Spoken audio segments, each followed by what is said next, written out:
اعوذ باللہ من الشیطان الرجیم بسم اللہ الرحمن الرحیم۔ عزیز طالبات السلام علیکم۔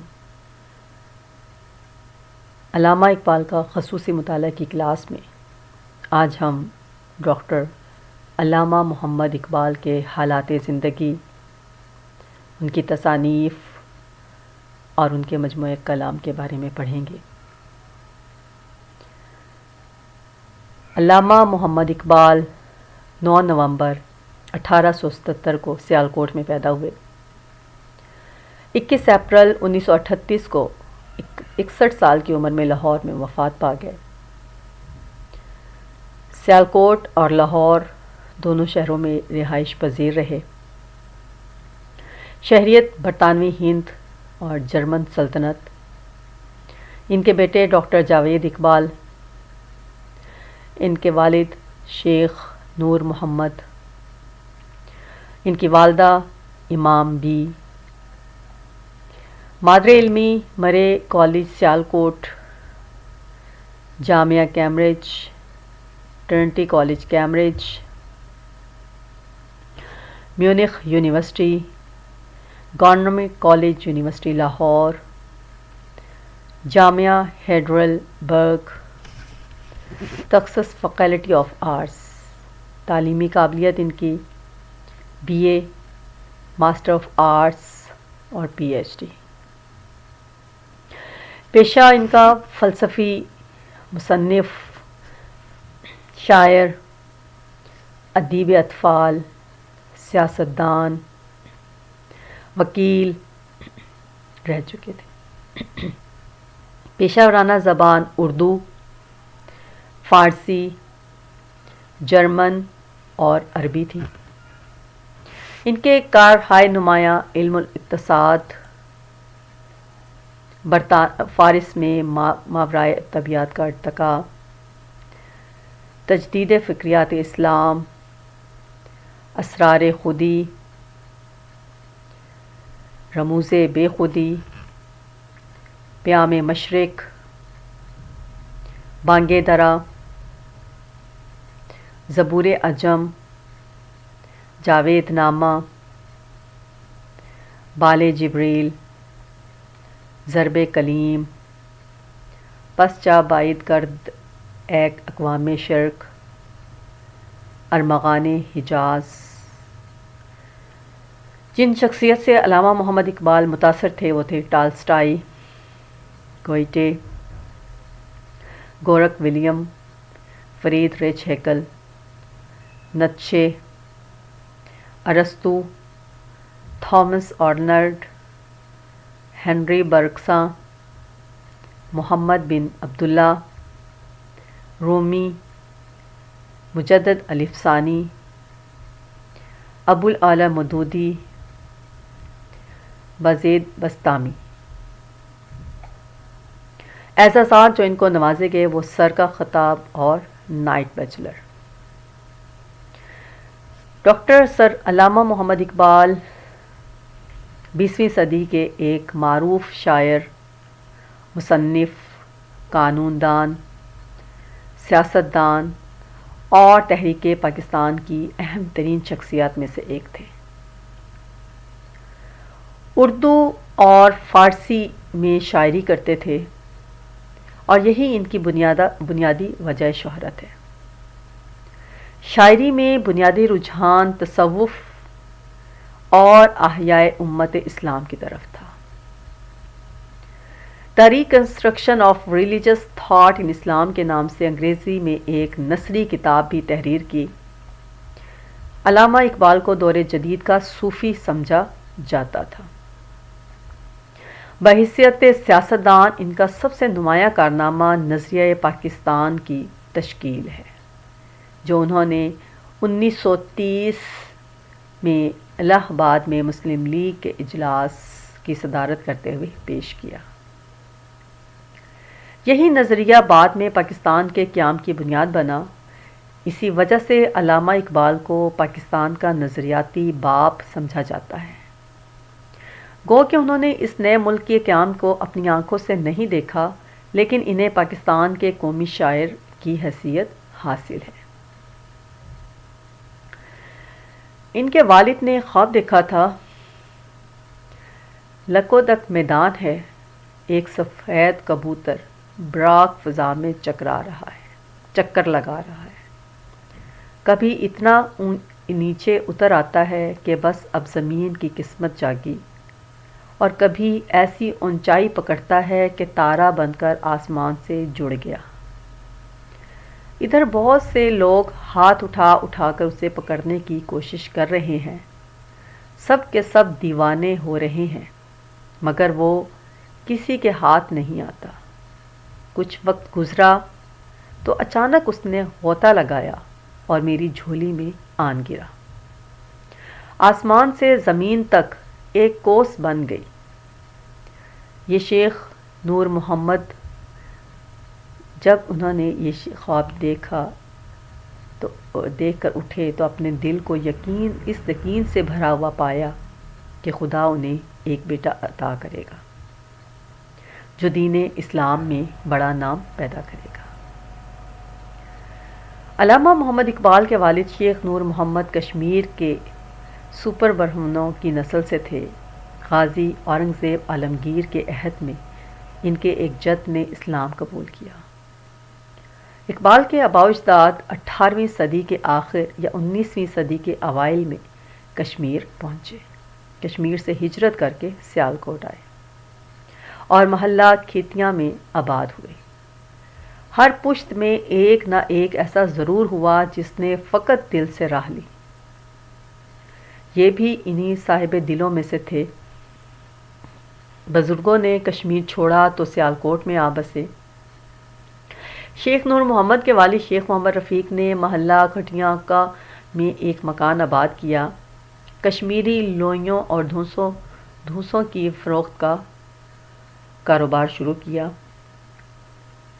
لگتا ہے کہ یہ اور اقبال کے والد کے چھوٹے بھائی شیخ غلام محمد یہیں پیدا ہوئے، پلے بڑے، بعد میں سہج رام سپرو بازار چوڑی گراں میں اٹھ آئے، جو اب اقبال مزار کہلاتا ہے۔ ایک چھوٹا سا مکان لے کر اس میں رہنے لگے اور مرتے دم تک یہیں رہے۔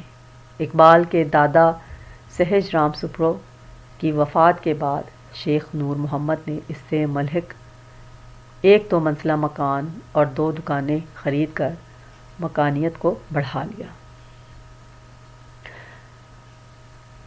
ابتدائی تعلیم شیخ نور محمد دیندار آدمی تھے، بیٹے کے لیے دینی تعلیم ہی کافی سمجھتے تھے۔ سیالکوٹ کے اکثر مقامی علماء کے ساتھ دوستانہ مراسم تھے۔ اقبال بسم اللہ کی عمر کو پہنچے تو انہیں مولانا غلام حسن کے پاس لے گئے۔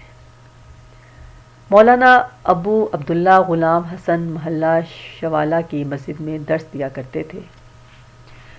شیخ نور محمد کا وہاں آنا جانا تھا، یہاں سے اقبال کی تعلیم کا آغاز ہوا۔ حسب دستور قرآن شریف سے ابتدا ہوئی، تقریباً سال بھر تک یہ سلسلہ چلتا رہا کہ شہر کے ایک نامور عالم مولانا سید میر حسن ادھر آ نکلے۔ ایک بچے کو بیٹھے دیکھا کہ صورت سے عظمت اور سعادت کی پہلی جوت چمکتی نظر آ رہی تھی۔ پوچھا کہ کس کا بچہ ہے؟ معلوم ہوا کہ وہاں سے اٹھ کر شیخ نور محمد کی طرف چل پڑے۔ دونوں آپس میں قریبی واقف تھے۔ مولانا نے زور دے کر سمجھایا کہ اپنے بیٹے کو مدرسے تک محدود نہ رکھو، اس کے لیے جدید تعلیم بھی بہت ضروری ہے۔ انہوں نے خواہش ظاہر کی کہ اقبال کو ان کی تربیت میں دے دیا جائے۔ کچھ دن تک تو شیخ نور محمد کو پسوکش رہا، مگر جب دوسری طرف سے اصرار بڑھتا گیا تو اقبال کو میر حسن کے سپرد کر دیا۔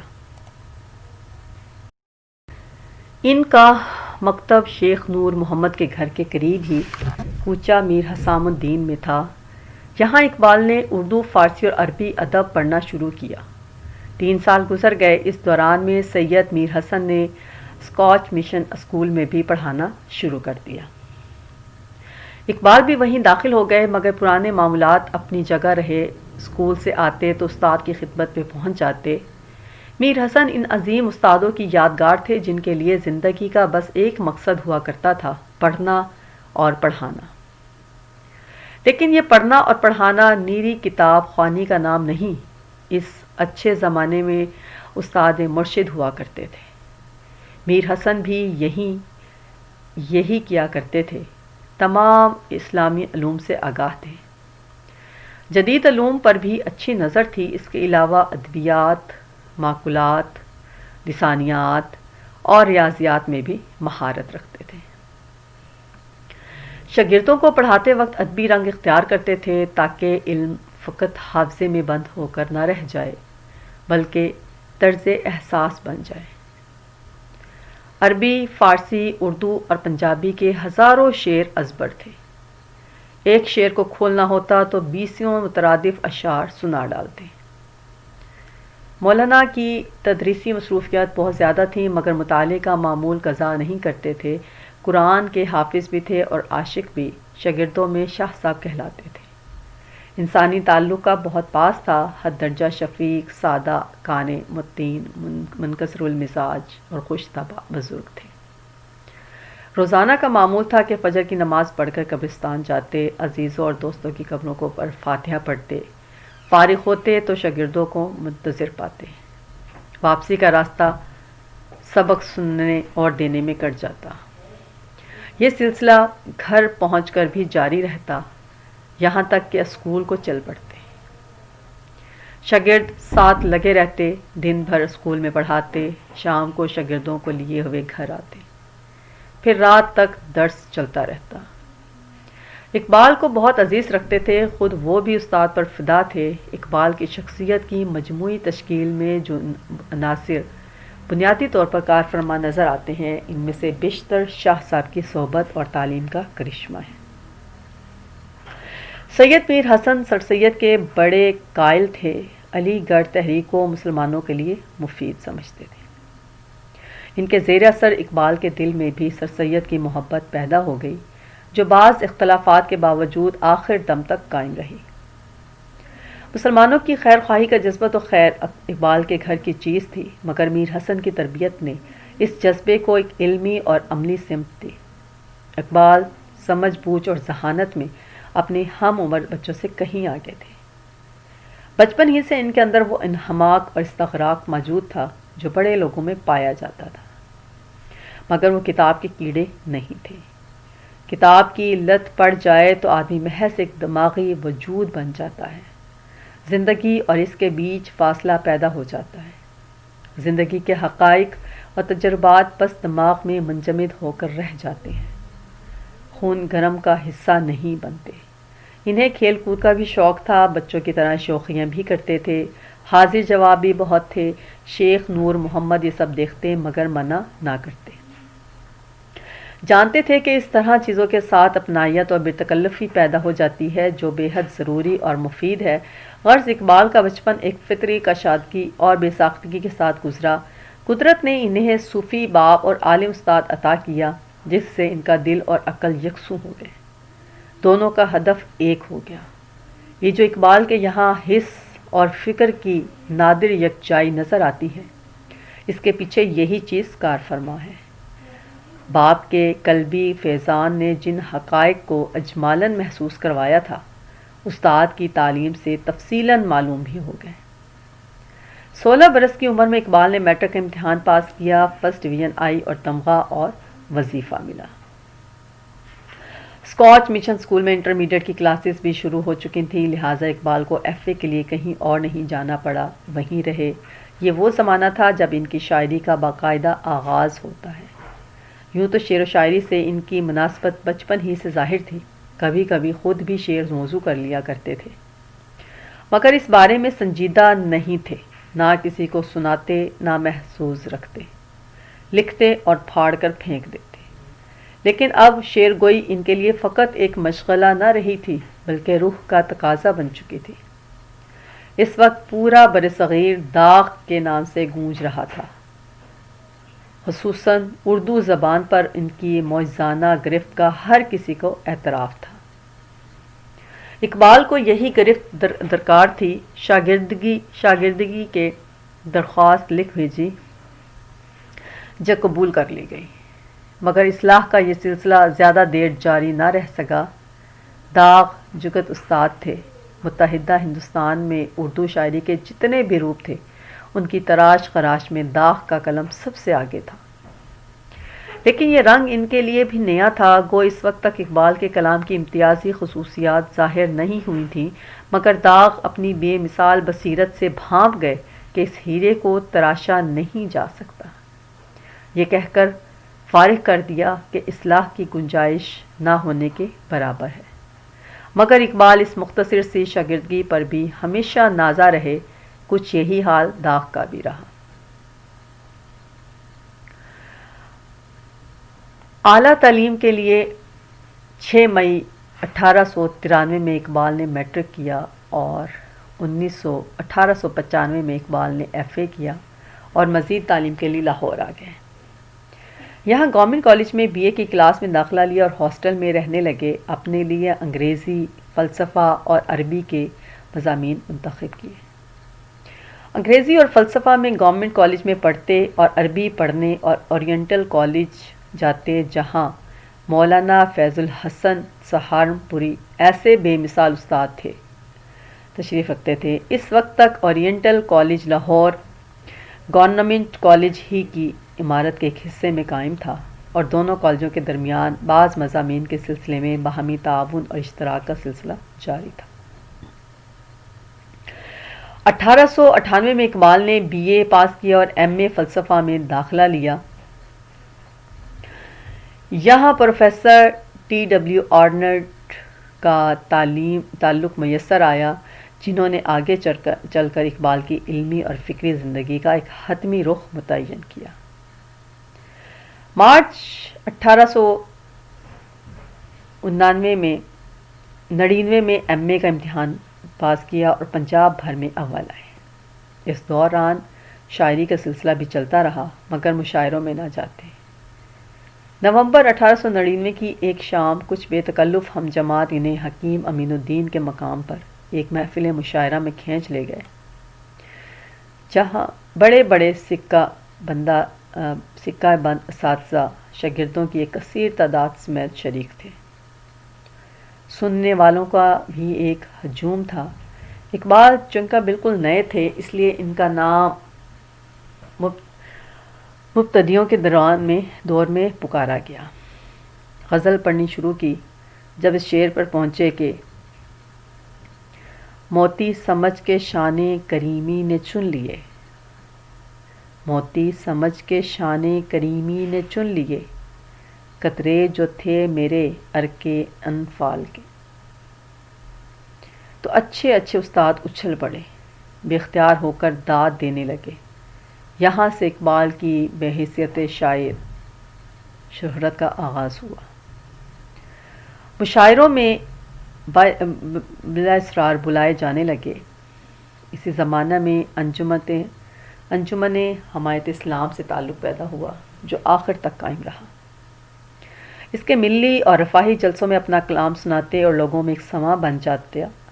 اقبال کی مقبولیت نے انجمن کے بہت سارے کاموں کو آسان کر دیا۔ کم از کم پنجاب کے مسلمانوں میں سماجی سطح پر دینی وحدت کا شعور پیدا ہونا شروع ہو گیا، جس میں اقبال کی شاعری نے بنیادی کردار ادا کیا۔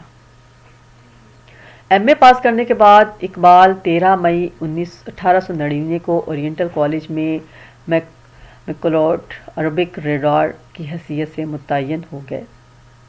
اسی سال آرنلڈ بھی عارضی طور پر کالج کے قائم مقام پرنسپل مقرر ہوئے۔ اقبال تقریباً 4 سال تک اورینٹل کالج میں رہے، البتہ بیچ میں 6 ماہ کی رخصت لے کر گورنمنٹ کالج میں انگریزی پڑھائی۔ اعلیٰ تعلیم کے لیے کینیڈا یا امریکہ جانا چاہتے تھے، مگر آرنلڈ کے کہنے پر اس مقصد کے لیے انگلستان اور جرمنی کا انتخاب کیا۔ 1904 کو آرنلڈ جب انگلستان واپس چلے گئے تو اقبال نے ان کی دوری کو بے حد محسوس کیا۔ دل کہتا تھا کہ اڑ کر انگلستان پہنچ جائیں۔ اورینٹل کالج میں اپنے 4 سالہ دور تدریس میں اقبال نے اسٹیپ کی ارلی پرینچسٹ اور واکر کی پولیٹیکل اکانومی کا اردو میں تلخیص اور ترجمہ کیا۔ شیخ عبدالکریم الجلیلی کے نظریہ توحید مطلق پر انگریزی میں ایک مقالہ لکھا اور علم الاقتصاد کے نام سے اردو زبان میں ایک مختصر سی کتاب تصنیف کی جو 1904 میں شائع ہوئی۔ اردو میں اپنے موضوع پر یہ اولین کتابوں میں سے ہے۔ اورینٹل کالج میں بطور عربی ریڈر مدت ملازمت ختم ہو گئی تو 1903 میں اسسٹنٹ پروفیسر انگریزی کی حیثیت سے اقبال گورنمنٹ کالج میں تقرر ہو گیا۔ بعد میں فلسفہ کے شعبے میں چلے گئے، وہاں پڑھاتے رہے یہاں تک کہ 1 اکتوبر 1905 کو یورپ جانے کے لیے 3 سال کی رخصت لی۔ 25 دسمبر 1905 کو علامہ اقبال اعلیٰ تعلیم کے لیے انگلستان چلے گئے اور کیمبرج یونیورسٹی ٹرنٹی کالج میں داخلہ لے لیا۔ چونکہ کالج میں ریسرچ اسکالر کی حیثیت سے لیے گئے تھے، اس لیے ان کے لیے عام طالب علموں کی طرح ہاسٹل میں رہنے کی پابندی نہ تھی۔ قیام کا بندوبست کالج سے باہر کیا۔ ابھی یہاں آئے ہوئے 1 مہینے سے کچھ اوپر ہوا تھا کہ بیرسٹری کے لیے لنکرانس میں داخلہ لے لیا اور پروفیسر براؤن جیسے فاضل اساتذہ سے رہنمائی حاصل کی۔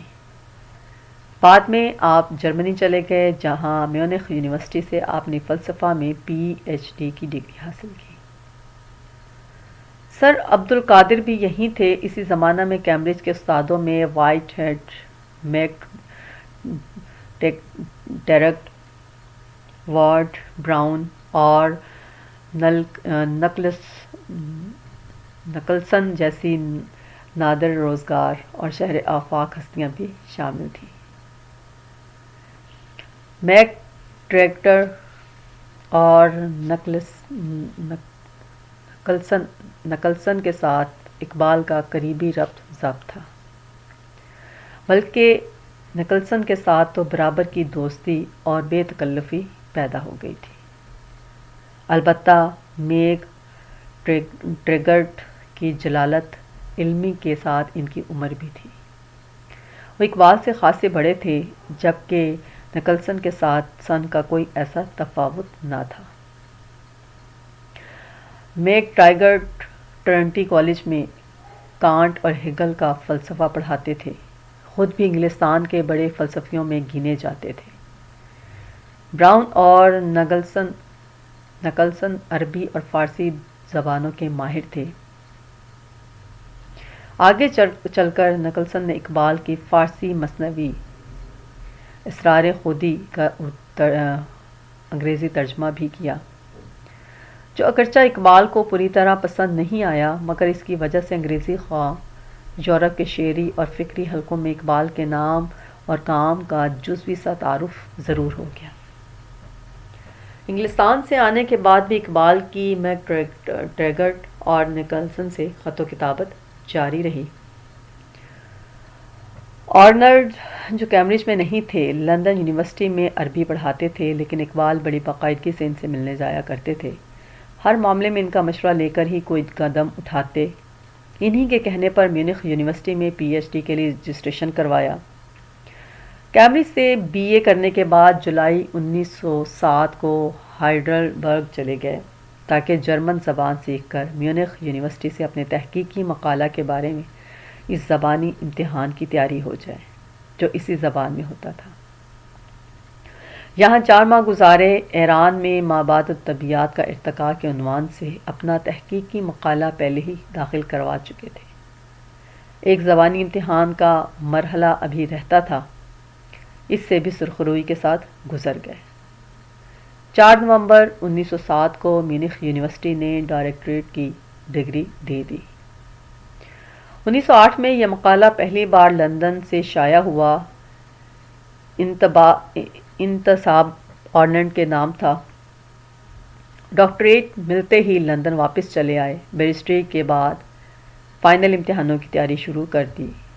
کچھ مہینے بعد سارے امتحان مکمل ہو گئے۔ جولائی 1908 کو نتیجہ نکلا، کامیاب قرار دیے گئے۔ اس کے بعد انگلستان میں مزید نہیں رکے، واپس وطن آ گئے۔ لندن میں قیام کے دوران اقبال نے مختلف موضوعات پر لیکچروں کا ایک سلسلہ بھی شروع کیا۔ مثلا اسلامی تصوف، مسلمانوں کا اثر تہذیب یورپ پر، اسلامی جمہوریت، اسلام اور عقل انسانی وغیرہ، بدقسمتی سے ان میں ایک کا بھی کوئی ریکارڈ نہیں ملتا۔ ایک مرتبہ آرنلڈ لمبی رخصت پر گئے تو اقبال ان کی جگہ پر لندن یونیورسٹی میں چند ماہ کے لیے عربی کے پروفیسر مقرر ہوئے۔ مئی 1908 میں جب لندن میں آل انڈیا مسلم لیگ کی برٹش کمپنی کا افتتاح ہوا تو ایک اجلاس میں سید امیر علی کمیٹی کے صدر چنے گئے اور اقبال کو مجلس عاملہ کا رکن نامزد کیا گیا۔ اسی زمانے میں انہوں نے شاعری ترک کر دینے کی ٹھان لی، مگر آرنلڈ اور اپنے قریبی دوست شیخ عبدالقادر کے کہنے پر ارادہ چھوڑ دیا۔ فارسی میں شعر گوئی کی ابتدا بھی اسی دور میں ہوئی۔ قیام یورپ کے دوران میں اقبال کے دو بنیادی خیالات تبدیل ہونے شروع ہوئے۔ اقبال وطنی قومیت اور وحدت الوجود کی طرف میلان رکھتے تھے، اب وہ میلان گریز میں بدلنے لگا تھا۔ خاص طور پر وطنی قومیت کے نظریے کے تو اس قدر خلاف ہو گئے جسے نفرت کہنا زیادہ صحیح ہوگا۔ یورپ پہنچ کر انہیں مغربی تہذیب و تمدن اور اس کی روح میں کار فرما مختلف تصورات کو براہ راست دیکھنے کا موقع ملا۔ مغرب سے مروب تو خیر وہ کبھی نہیں رہے تھے، نہ یورپ جانے سے پہلے نہ وہاں پہنچنے کے بعد، بلکہ مغرب کی فکری، معاشی، سیاسی اور نفسیاتی غلبے سے آنکھیں چرائے بغیر انہوں نے عالمی تناظر میں امت مسلمہ کے گزشتہ عروج کی بازیافت کے لیے ایک وسیع دائرے میں سوچنا شروع کیا، یہاں تک کہ ان پر مغربی فکر اور تہذیب کا چھپا ہوا بودا پن منکشف ہو گیا۔ جولائی 1908 میں وطن کے لیے روانہ ہوئے، ممبئی سے ہوتے ہوئے 25 جولائی 1908 کی رات دہلی پہنچے۔ تدریس، وکالت اور سماجی خدمات۔ ابتدا میں آپ نے ایم اے کرنے کے بعد اورینٹل کالج لاہور میں تدریس کے فرائض سر انجام دیے، لیکن آپ نے بیرسٹری کو مستقل طور پر اپنایا۔ وکالت کے ساتھ آپ شعر و شاعری بھی کرتے اور سیاسی تحریکوں میں بھرپور انداز میں حصہ بھی لیتے۔ 1922 میں حکومت کی طرف سے سر کا خطاب ملا۔ اقبال انجمن حمایت اسلام کے اعزازی صدر بھی رہے۔ اگست 1908 میں اقبال لاہور آ گئے۔ ایک آدھ مہینے بعد چیف کورٹ پنجاب میں وکالت شروع کر دی۔ اس پیشے میں کچھ ہی دن گزرے تھے کہ ایم اے او کالج علی گڑھ میں فلسفے اور گورنمنٹ کالج لاہور میں تاریخ کی پروفیسری پیش کر دی، مگر اقبال نے اپنے لیے وکالت کو مناسب جانا اور دونوں اداروں سے معذرت کر لی۔ البتہ بعد میں حکومت پنجاب کی درخواست اور اصرار پر 10 مئی 1910 سے گورنمنٹ کالج لاہور میں عارضی طور پر فلسفہ پڑھانا شروع کر دیا، لیکن ساتھ ساتھ وکالت بھی جاری رکھی۔ ہوتے ہوتے مصروفیات بڑھتی چلی گئیں، کئی اداروں اور انجمنوں سے تعلق پیدا ہو گیا۔ 18 مارچ 1910 کو حیدرآباد دکن کا سفر پیش آیا۔ وہاں اقبال کے قدیمی دوست مولانا گرامی پہلے سے موجود تھے۔ اس دورے میں سر اکبر حیدری اور مہاراجہ سرکشن پرشاد کے ساتھ دوستانہ مراسم کی بنا پڑی۔ مارچ کی 23ویں کو حیدرآباد سے واپس آئے۔ اورنگزیب عالمگیر کے مقبرے کی زیارت کے لیے راستے میں اورنگ آباد اتر گئے، 2 دن وہاں ٹھہرے۔ 28 مارچ 1910 کو لاہور پہنچے اور پھر سے اپنے معاملات میں مشغول ہو گئے۔ اب معلمی اور وکالت کو ساتھ ساتھ لے کر چلنا مشکل ہوتا جا رہا تھا۔ آخرکار 31 دسمبر 1910 کو گورنمنٹ کالج سے مستعفی ہو گئے، مگر کسی نہ کسی حیثیت سے کالج کے ساتھ تعلق برقرار رکھا۔ ایک گورنمنٹ کالج ہی نہیں بلکہ پنجاب اور برصغیر کی کئی دوسری جامعات کے ساتھ بھی اقبال کا تعلق پیدا ہو گیا تھا۔ پنجاب، علی گڑھ، الہ آباد، ناگپور اور دہلی یونیورسٹی کے ممتحن رہے۔ ان کے علاوہ بیت العلوم، حیدرآباد دکن کے لیے بھی تاریخ اسلام کے لیے پرچے مرتب کرتے رہے۔ بعض اوقات زبانی امتحان لینے کے لیے بھی علی گڑھ، الہ آباد اور ناگپور وغیرہ بھی جانا ہوتا۔ ممتحن کی حیثیت سے ایک اٹل اصول اپنا رکھا تھا، عزیز سے عزیز دوست پر بھی سفارش کا دروازہ بند تھا۔ 2 مارچ 1910 کو پنجاب یونیورسٹی کے فیلو نامزد کیے گئے۔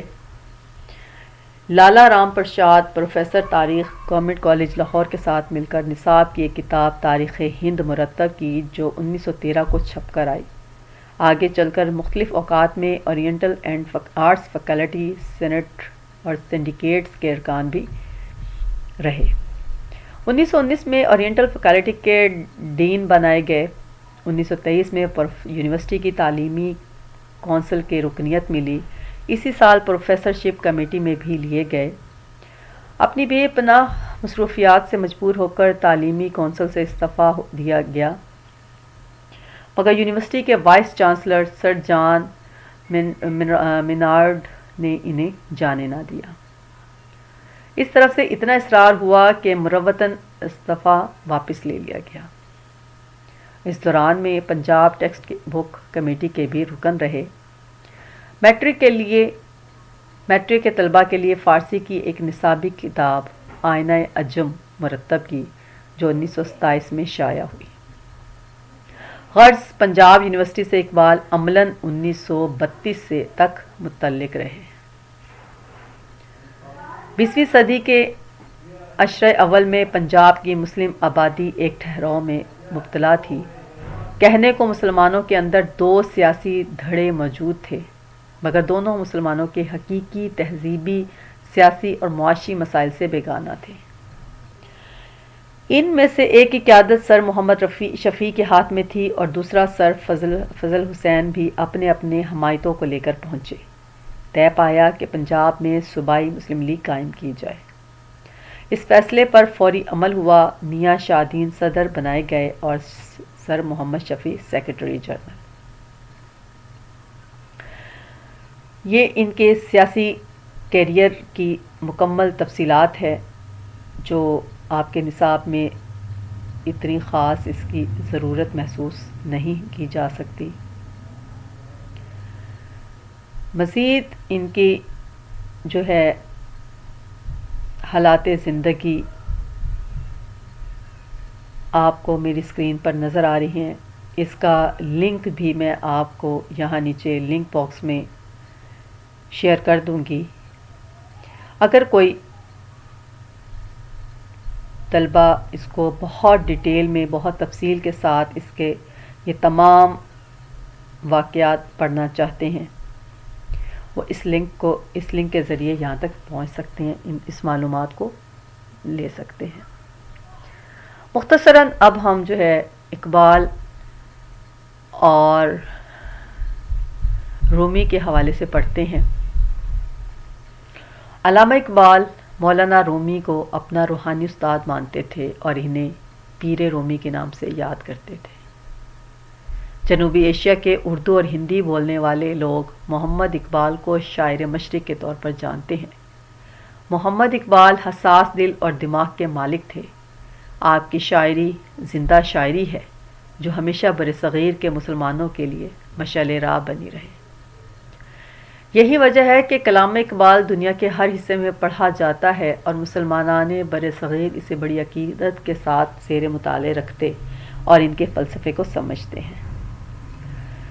اقبال نے نئی نسل میں انقلابی روح پھونکی اور اسلامی عظمت کو اجاگر کیا. ان کی کئی کتب کے انگریزی، جرمنی، فارسی، فرانسیسی، چینی، جاپانی اور دوسری زبانوں میں ترجمے ہو چکے ہیں، جس سے بیرون ملک بھی لوگ آپ کے معترف ہیں.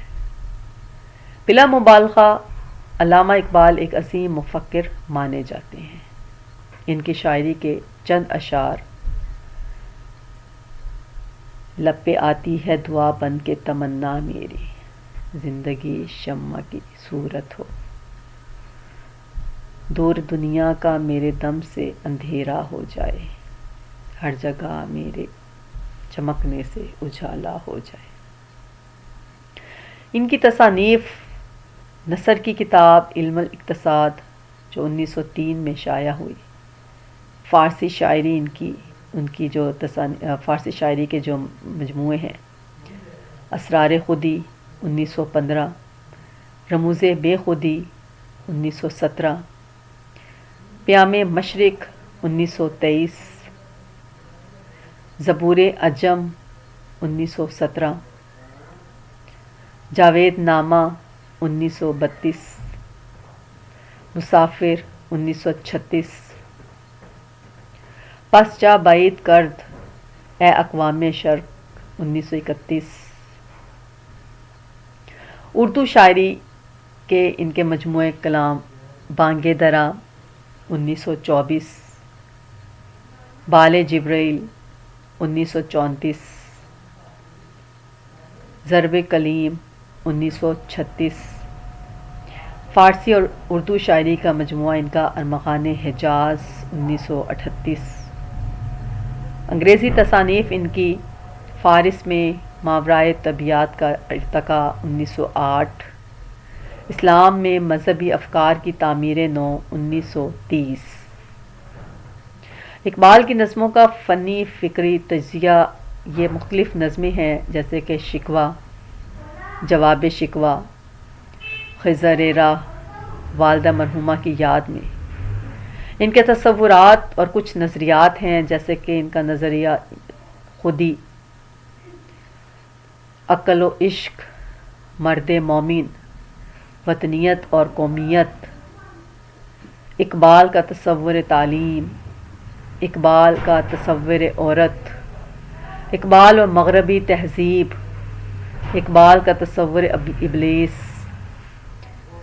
اقبال اور عشق رسول، یہ ان کے تصورات اور نظریات ہیں۔ ان کی وفات 21 اپریل 1938 کو فجر کے وقت اپنے گھر جاوید منزل میں طویل علالت کے باعث خالق حقیقی سے جا ملے اور ان کو لاہور میں بادشاہی مسجد کے پہلو میں سپرد خاک کیا گیا۔ علامہ اقبال کا مزار لاہور میں بادشاہی مسجد کے ساتھ واقع ہے اور ان کے مزار کے لیے جو آیات منتخب کی گئی ہیں وہ وَلَقَدْ كَتَبْنَا فِي الزَّبُورِ مِن بَعْدِ الذِّكْرِ إِنَّ الْأَرْضَ يَرِثُهَا عِبَادِي الصَّالِحُونَ۔ اور ان کے مزار کے لیے جو منتخب اشعار ہیں یہ فارسی کے اشعار ہیں جو ان کے مزار پر کندہ کیے گئے ہیں۔ یہ تھا ہمارا آج کا موضوع، علامہ اقبال کا مفصل حالات زندگی، ان کی ابتدائی تعلیم، ان کی اعلیٰ تعلیم، ان کی تدریس، ان کی سیاسی سرگرمیاں اور اس کے علاوہ ان کے مجموعہ کلام، ان کی تصانیف اور ان کے شعری کلام کے کچھ اشعار جو آج کی کلاس میں ہم نے پڑھی ہیں۔ امید ہے آپ کو سمجھ آ گئی ہوگی۔ اس کے مکمل اور مزید تفصیل کے لیے میں یہ لنک جو ہے اپنے لنک باکس میں شیئر کر دوں گی، جو بھی اس سے مزید معلومات حاصل کرنا چاہتا ہے وہ اس لنک پر جا کر اسے اوپن کر سکتا ہے۔ ملتے ہیں علامہ اقبال کے اگلے موضوع کے ساتھ، تب تک مجھے اجازت دیں، اپنا ڈھیر سارا خیال رکھیں۔ اللہ حافظ، بامان خدا۔